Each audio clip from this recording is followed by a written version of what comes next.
So, let's dig in reading. Hello guys, welcome to my Facebook page. Or I don't know if I'm going to post this in my YouTube channel. Pero I'm going to do a let's dig in reading. This is a part of my personal reading. So, if you want to do a personal reading with me, just message me my Facebook page. And I'm going to send you the information personally. Kung ano man yung mga information na yun about private reading. So your reading will always be private and not to be posted in social media. So ikaw at ako lang yung nakakaalam nun. So this is a part of the choices ng personal reading ko. Let's dig in reading. So I want a one question and doon ako magbe-base ng i-reading ko. So dito, since this is not a personal reading, this is a general reading. So, this is in general para sa lahat to. I will going to give a question para sa inyo. So, yung question is, ano yung tinatago ng person ninyo sa inyo? So, ano yung hindi nyo alam sa taong mahal mo? Ano yung sa tingin nyo na tinatago niya sa inyo? Dahil alam ko, madami mga clients na gustong malaman ang mga ito. So, if naka-resonate kayo dito, this might be your reading.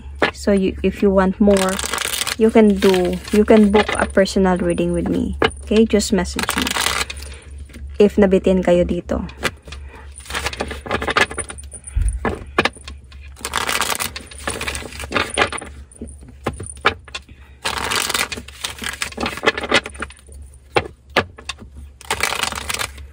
Para malaman nyo kung sa inyo ba talaga to or hindi.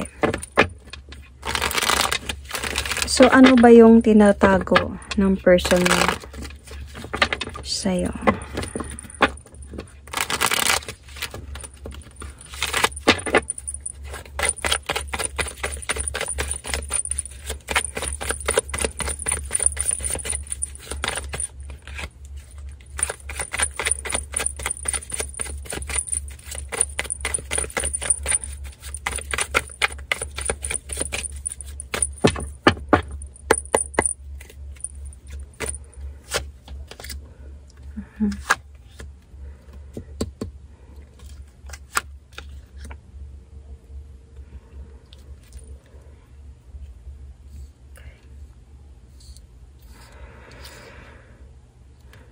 So, this person has somebody else.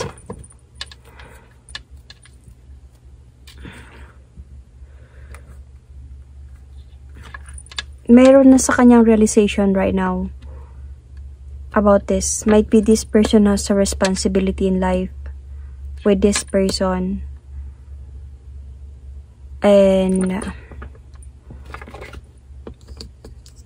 I can see that this person wanted to give you clarity about this.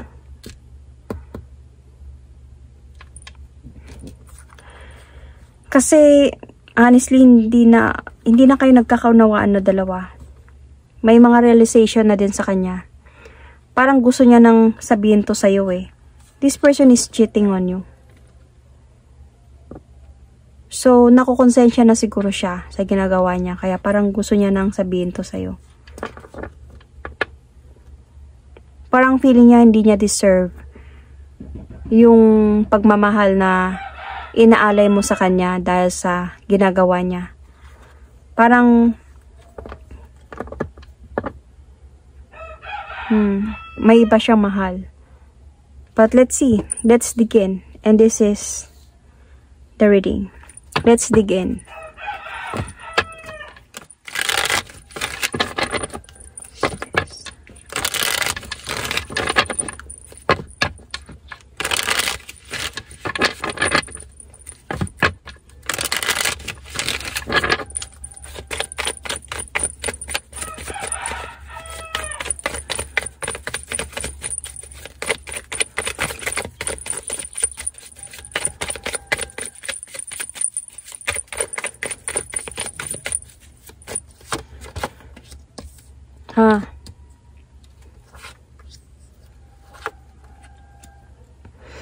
Might be this person is married. Marriage card. responsibility. New beginning. Tinago niya talaga to sa'yo at wala siyang balak na sabihin to sa'yo. Siguro darating yung point, alam niya na hindi din kayo mag-uusap one day. Na hindi na talaga kayo mag-uusap, kaya tinago niya to sa'yo.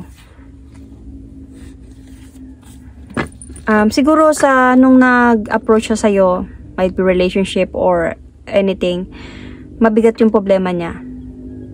Kaya siguro nagkagaanan kayo ng loob. Hindi niya na sinabi sa'yo na married siya, committed siya or something. Pero nare-realize niya to nung time na natrap na siya sa sitwasyon. Siguro dahil sa nahulog din siya sa'yo. So this person is trying to fix things with this person right now. Sa anumang meron anumang meron sa kanila. Parang feeling niya, he or she, parang gusto niya na ayusin yung mga dapat ayusin sa kanila. Magkaroon sila ng balance sa sitwasyon, wanted to gain strength to fix their problem. I can see Taurus, Leo signs, and Capricorn, Sagittarius. Mabigat yung sitwasyon. This is major arcanas. So, parang abigat ng sitwasyon ninyo ngayon dahil sa tinatago niya sa'yo. Dahil I can sense na you fell in love with this person. This person also fell in love with you though, kaya nahirapan siya Parang nagkakaroon sa kanya ng clarity dito na wait lang, parang hindi na tama tong nararamdaman ko. Hindi ko dapat ginagawa to. Dapat hindi ako napunta sa posisyon na to. Spiritual awakening.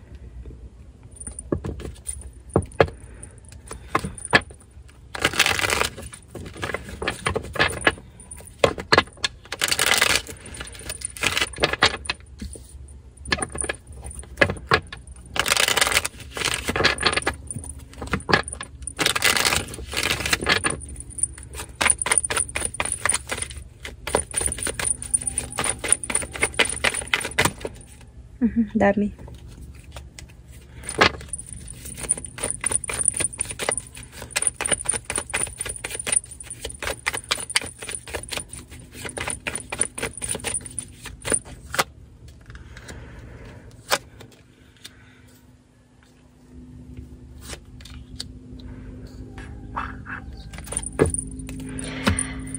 Okay. So, may pinagdaanan talaga silang dalawa. Umalis siya dito sa person na to ng kalmado, meaning hindi niya ginusto yun. Hindi niya ginusto yung pag-alis niya. Nag-aaway sila or nagkaroon sila ng mabigat na problema. Umalis siya, umiwas muna siya, umalis muna siya. Pero hindi to nawawala sa isipan niya. Gumugulo pa din to person na to sa isipan niya. Dahil gusto niya ngang ayusin yung sa kanila. Parang gusto niya muna ng peace of mind. Gusto niya muna ng gusto niya muna magpahinga sa sitwasyon na meron sa kanila, sa problema na meron sila. Tapos nakilala ka niya. Nagkaroon kayo ng bonding. Naging okay yung, nagkaroon siya ng, nakaramdam siya sa'yo ng comfort. Nahulog kayo sa isa't isa. Doon na yung problema doon. The thing here is, nagkakaroon siya ng realization this time about sa ginawa niya dito sa isa or sa mga nangyayari sa kanila na alam niyang kailangan kong maging matured enough to think about this, responsible. Magiging responsible ako sa problemang hinaharap ko ngayon. Alam kong mali to. Alam kong hindi dapat to. So, nagkakaroon siya ng realization this time. Kasi, feeling ko, nagkaroon ng decision dito ng basta-basta sa kanila. And I can sense also here na hindi siya nakakatulog sa gabi thinking about this. Konsensya could be, felt ko dito sa person niya, itong person na meron siya, wanted to move on na. Pero parang, sa tingin niya, parang hindi tama to. Parang kailangan ko ayusin to, lalo na if married silang dalawa.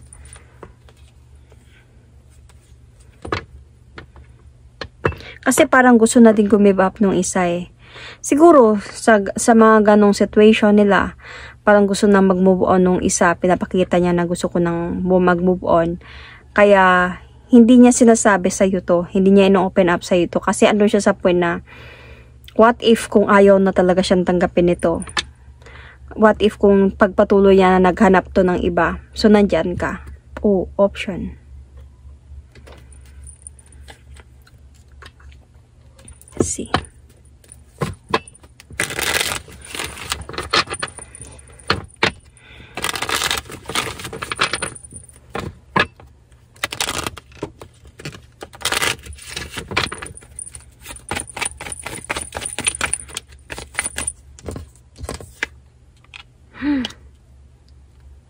Okay, clarity.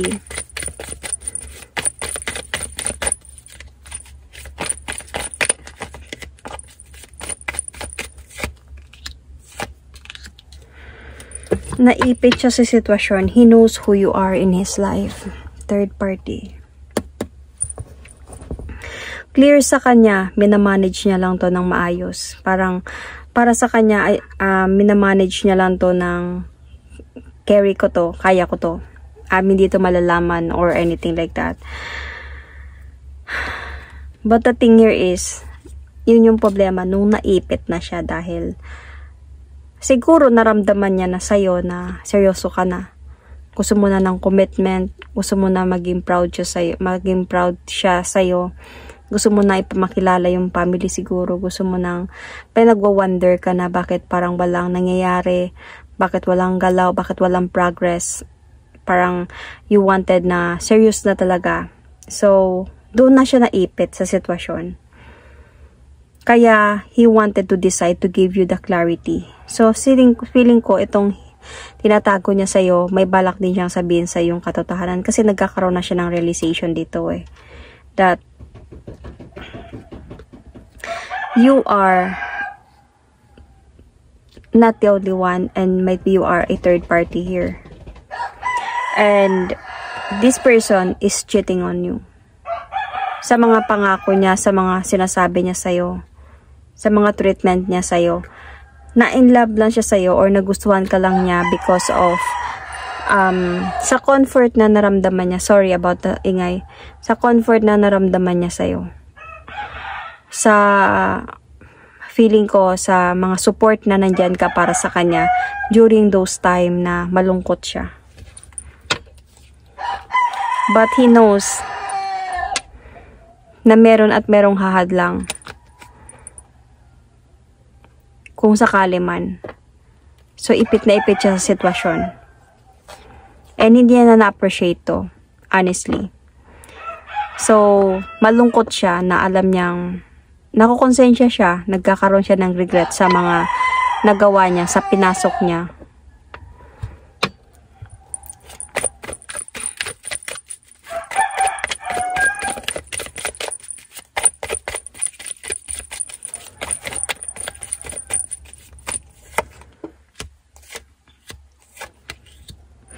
This person also going to decide one day to move forward and never look back. Magde-decide to siya na mag-focus na this time sa writing.